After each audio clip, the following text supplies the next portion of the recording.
We have a very special guest to talk about the number one story in the world. It's not Manafort, it's not Cohen, it's not even Duncan Hunter here in California. The number one story in the world is something completely different, and it was the number one story until the media decided to forget about it today. But Rebecca, we're here to talk about it with our very special guest. Yes, actually, you know what? And it's in this. Our special guest is actually the senator from the great state of Louisiana, Senator Bill Cassidy. Senator Cassidy, I want to welcome you to the program this evening. Hey, thank you for having me. Now, we were talking about the number one story in the world. Right now, that is actually the story concerning the young woman Mollie Tibbets, who was murdered, and she was discovered today to have been murdered. The police are charging an illegal alien with her murder, this 20-year-old student from Iowa.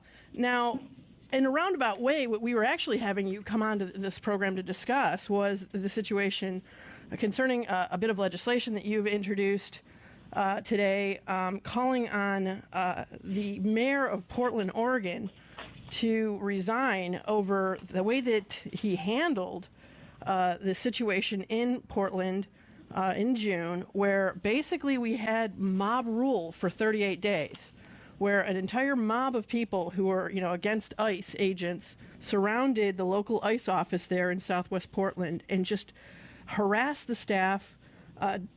Publish their families' addresses. I mean, and it's just appalling the way that they did this. It was a complete danger to the lives of these people, and the police were ordered basically not to do anything by the Portland mayor.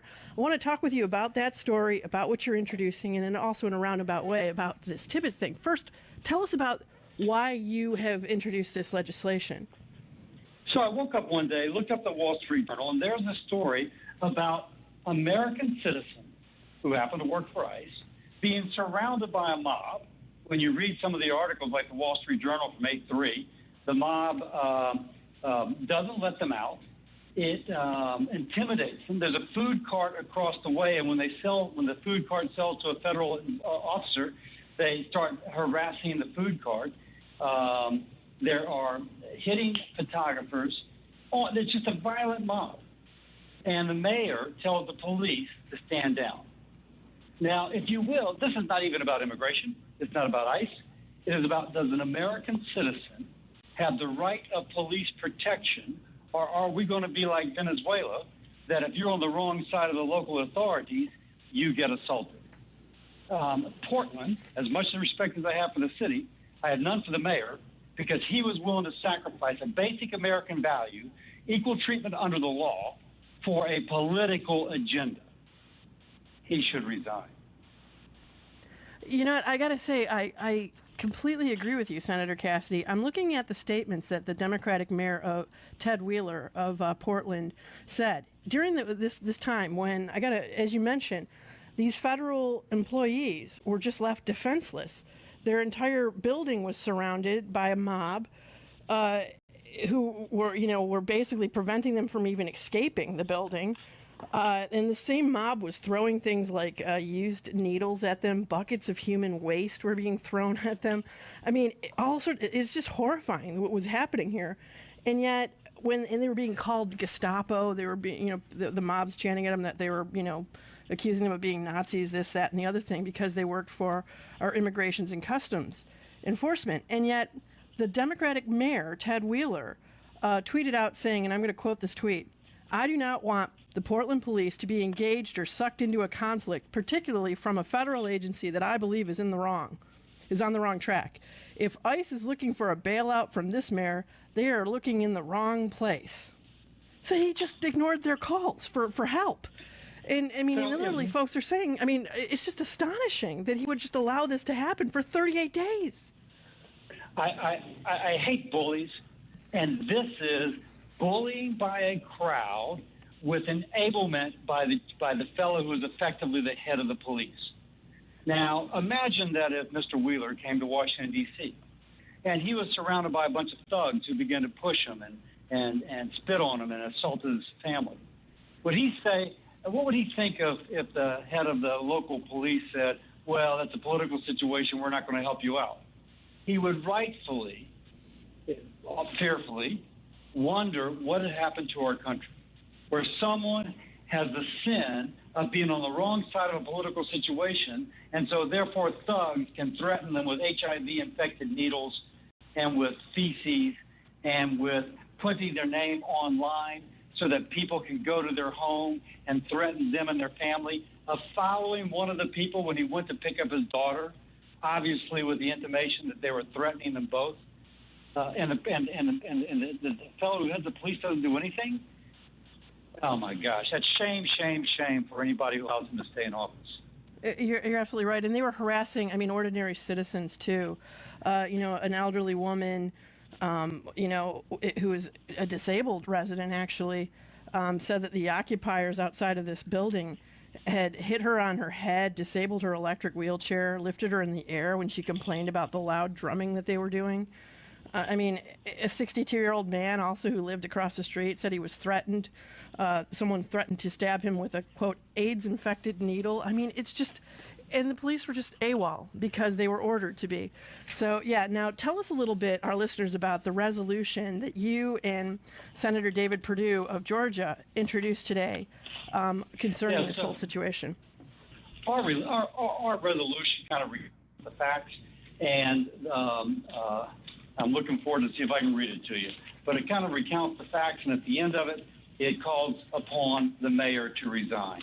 And so there's not a whole lot of mystery to it, because we think that it's all so egregious that it speaks for itself. Recount the facts.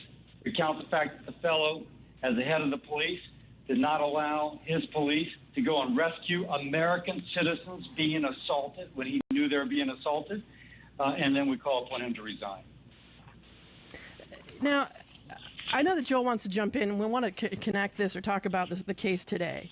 What's going on with, this targeting of ICE compared to what we see with, the problem that we have in our communities with illegal aliens and essentially state policies. The number one story on social media in the world right now is that the man who's been charged with first-degree murder of Mollie Tibbets, the university student who went missing for several weeks, is an illegal alien who was found to have, or I should say who helped police find the body of Miss Tibbets, a 20-year-old college student who had gone missing from Brooklyn, Iowa. The man's name is Christian Bahena Rivera, and he was illegally in the country. He's now being held under an ICE detainer. This is another one of these Kate Steinle cases. This crystallizes everything that's wrong with allowing people to roam free, with a catch-and-release policy, with no border wall, and with the Democrat platform of abolishing ICE. They want to get rid of our ability to catch these people inside the country. And that's what ICE does. And the Democrats in Portland and other places try to shut down ICE, and they prevent ICE from doing their jobs. But if ICE had been allowed to find this person before he had found Mollie Tibbets, she might still be alive today. Clearly ICE, when you have people who are incarcerated in a jail for a felony or for a violent crime, then that's where ICE actually protects not just Americans, but frankly the community from which that person comes. And somehow we think we're doing a favor to folks who are here, whether legally or illegally, by allowing somebody with a record of violent crime to return to that community. Now, that's a false compassion. And so let's just try and meet the left where they are, that we have to care for folks even if they're not an American citizen. Not allowing ICE to take out somebody who can kill another person and will kill another person is a tragedy waiting to happen. And I applaud our folks on the law enforcement and on the ICE employees for trying to make all of us safer. And I feel so badly for the Tibbets family. Well, what you're talking about is it really is related. And when President Trump talks about a blue wave of crime, this is what he's talking about, the consequences in this election of electing Democrats to run the House, maybe even run the Senate, would mean that you can't get funding to build a border wall. You start to dismantle ICE. You start to see the sanctuary cities grow.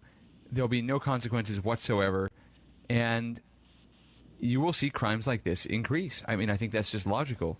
Trump is trying to crack down on this. We've seen more and more deportations of criminal aliens, which supposedly everybody agrees we should deport, except for the radical left-wing amnesty crowd who are against deporting anybody.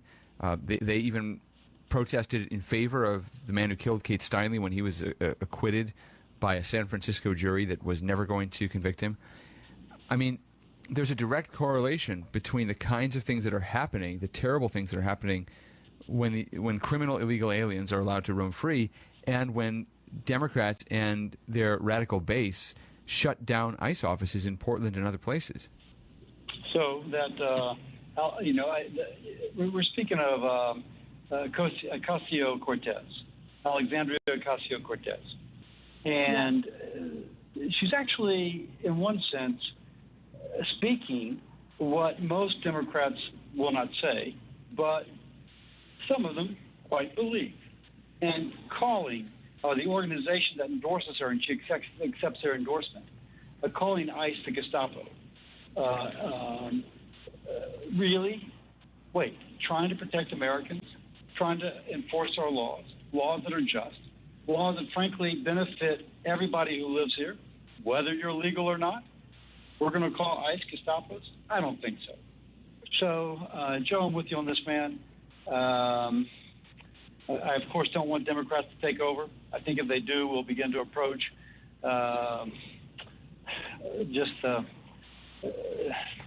just ICE being treated as if they are the villains and not the ones that catch the villains, and that's a bad thing.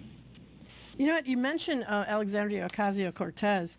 She's actually not the only one. I mean, it seems as if there is a genuine movement among many in the Democratic Party this year and this election year who are calling for the abolition of ICE. I mean, you have the candidate for governor in New York, Cynthia Nixon, who's become a darling of the Democrat base as well.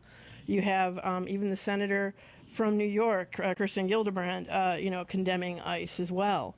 I mean, this is just incredibly disturbing, the way that this attack on an agency of our law enforcement that does a great deal of good in securing this country.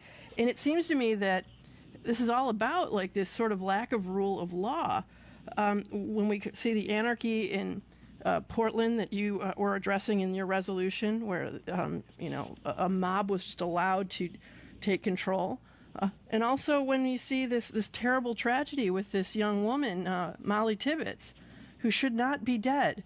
She should never have been, murdered in the first place if we did not have these catch and release policies that prevent us from even vetting the people that come into our country. Well, if we speak about ICE, let's speak about them as fellow Americans who, among the things that they have done, last year they seized, I'm told, about 2,400 pounds of fentanyl, about 7,000 pounds of heroin. They rescued 518 human trafficking victims. 904 child exploitation victims last year were addressed. They've gotten folks associated with 48,000 assaults. These are our fellow Americans capturing 5,000 sexual assault offenses, 2,000 kidnapping offenses. Our fellow Americans who are helping us in the drugs, human trafficking, and the violent crime and the sexual assault. And people who are vilifying ICE when they are doing that for us. Think about what 2,400 pounds of fentanyl would have done for death rates from opioids. And that's what they intercepted. So, again, these folks who want to just somehow hate our fellow Americans who are part of that government agency, I don't know how to understand it, and I agree with you what you were saying earlier, Joe. Go out and vote. If we don't vote, they may control the next Congress, and that would be a bad thing for our country. Senator Cassidy, I wanted to ask you also about the things that we're trying to do and that President Trump is trying to do to bring more security to our country, in particular our border security. One of the biggest promises that he made in the 2016 election was to build the wall, and he's just had incredible difficulty getting that done with the funding and all of that. What do you think that the chances are that we can get some wall funding passed through the House and the Senate, either before or in the next go around with the budget? Rebecca? Yes. Okay, I'm sorry, I lost you for just a little bit. He is having difficulty getting that funding. And by the way, people say the president doesn't meet folks halfway. Totally wrong.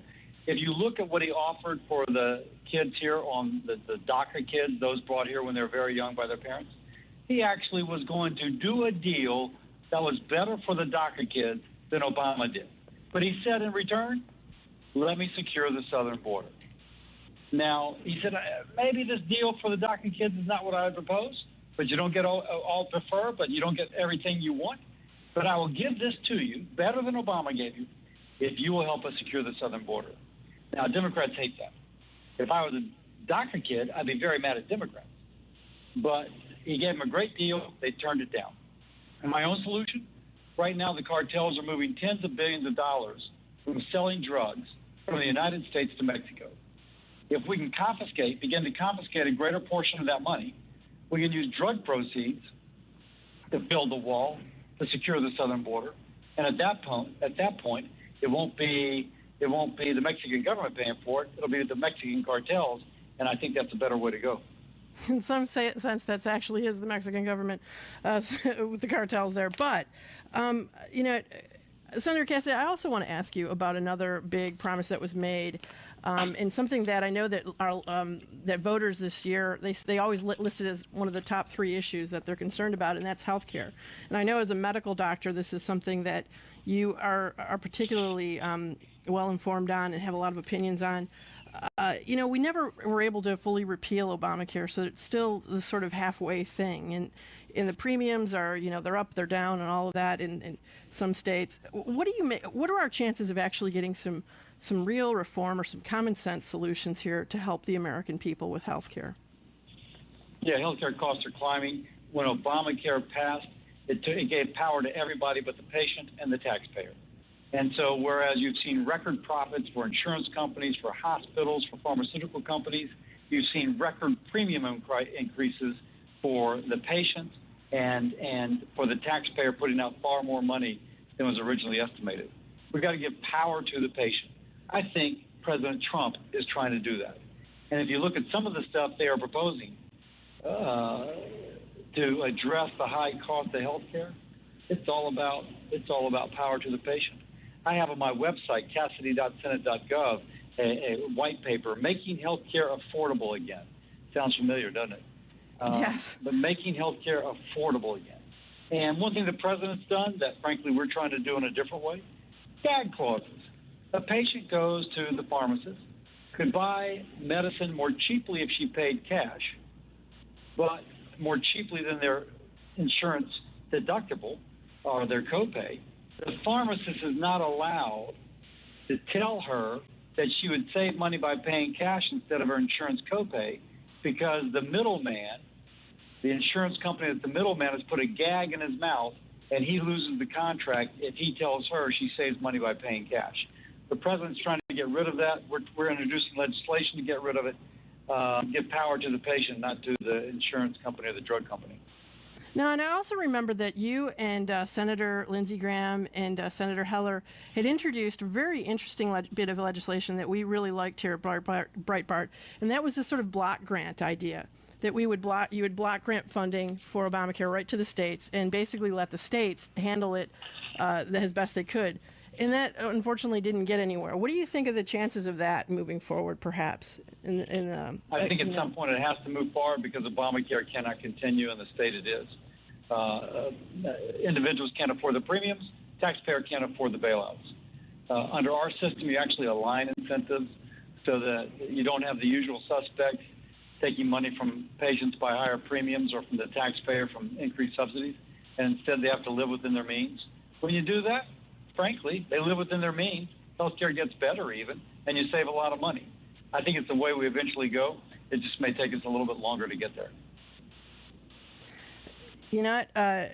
I agree. I mean, I think that the voters are really speaking out here, and that is the one thing that Joel and myself that we are really concerned about is the lack of the GOP's sense of urgency on this particular issue with health care.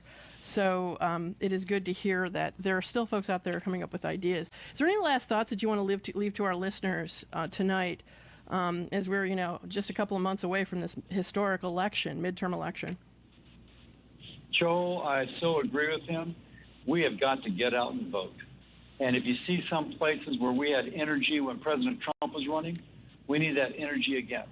Because there's a heck of a lot of energy on the left. They're surrounding fellow Americans in an ICE station, throwing AIDS-infected needles at them, allegedly. So we need our folks to be energized in a positive way to offset them. Otherwise, we'll end up with a Congress which is more concerned with impeaching President Trump than it is with making our country great again. Great thoughts. And I want to thank you so much, Senator Cassidy, for joining us on the program this evening. And more power to you and all the work that you're doing there in the Senate.